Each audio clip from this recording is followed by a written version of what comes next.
อ๋อครับมันนี่ผมก็สิมาเล่นเพลงลูกทุ่งเนาะครับ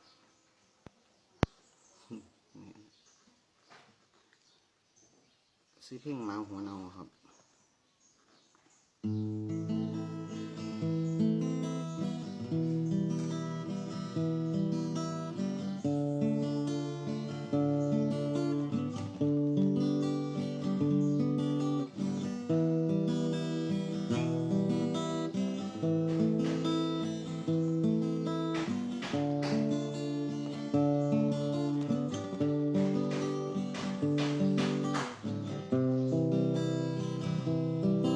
มันแม่นอีหลีตีลา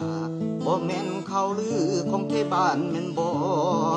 ไอ้ก็คือมาหัวใจท้อแม่นคักแล้วน้อเขาว่าเจ้าเปลี่ยนใจ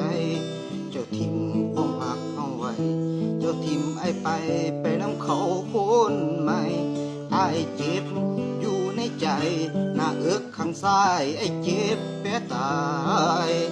เจ็บปวดไหลลาไอ้ยืนเบื้องหน้าเจ้ากับเขาคนใหม่ไทยบ้านเพิ่นกล่าวบ่ใส่ไอ้เฮ็ดหยังบ่ได้ได้แต่ยืนหน้าลาได้แต่ยืนหน้าลาไทยบ้านก็ว่าไอ้มันหมาหัวเน่าไอ้เห็นเจ้าไปกับเขาส่วนหมาหัวเน่าก็คือตัวอ้ายหมาหัวเน่าคืออ้ายเจ็บปวดปางตายตอนเจ้าไปน้ำเขาอ้ายเห็นเจ้าไปน้ำเขาส่วนหมาหัวเน่าก็คือตัวอ้ายอ้ายเห็นเจ้าไปน้ำเขาส่วนหมาหัวเน่าก็คือตัวอ้ายบักหมาหัวเน่าเขาบ่เอามึงแล้วละเด้อบักหมาเพื่อเจอยังคิดว่าเขาสิเอาเจ้าขอ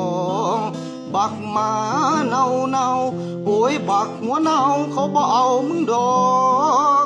โอ้ยบักหน้าขอศอกหน้าขอศอกมาแถมเอ้ยบักหน้าขอศอกมาก็เจ็บเป็นอยู่เด้อีหลาเจ็บเป็นอยู่เด้ล่ะเจ็บหลายอยู่เด้หัวใจของอ้ายอ้ายเจ็บปวดแปะตายเจ้าทิ่มความหักเข้าไปอยู่น้ำเขาเจ้าแลนไปน้ำเขาทั้งปวดทั้งเหงาก็คือตัวอ้ายอ้ายเห็นเจ้าไปน้ำเขา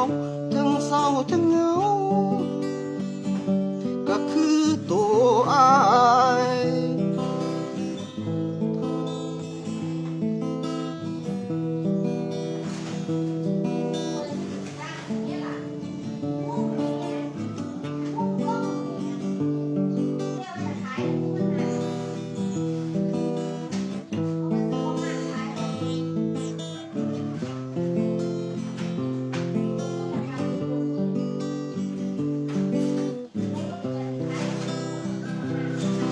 บักหมาหัวเน่าเขาบ่เอามึงแล้วละเด้อบักหมาเพื่อเจอยังคิดว่าเขาสิเอาเจ้าของบักหมาเน่าโอ้ยบักหัวเน่าเขาบ่เอามึงดอกโอ้ยบักหน้าขอศอกหน้าขอศอกมาแท้มึงเอ้ยบักหมาหัวเน่าเขาบ่เอามึงแล้วละเด้อบักหมาเพื่อเจอยังคิดว่าเขาสิเอาเจ้าของบักหมาเน่าโอ้ยบักหัวเน่าเขาบ่เอามึงดอกโอ้ยบักหน้าขอศอกหน้าขอศอกมาแท้มึงเอ้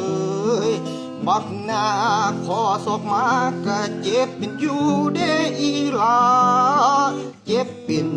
อยู่เด้ล่ะเจ็บหลายอยู่เด้หัวใจของอ้ายอ้ายเจ็บปวดแปะตายเจ้าทิ่มความหักเข้าไปอยู่น้ำเขา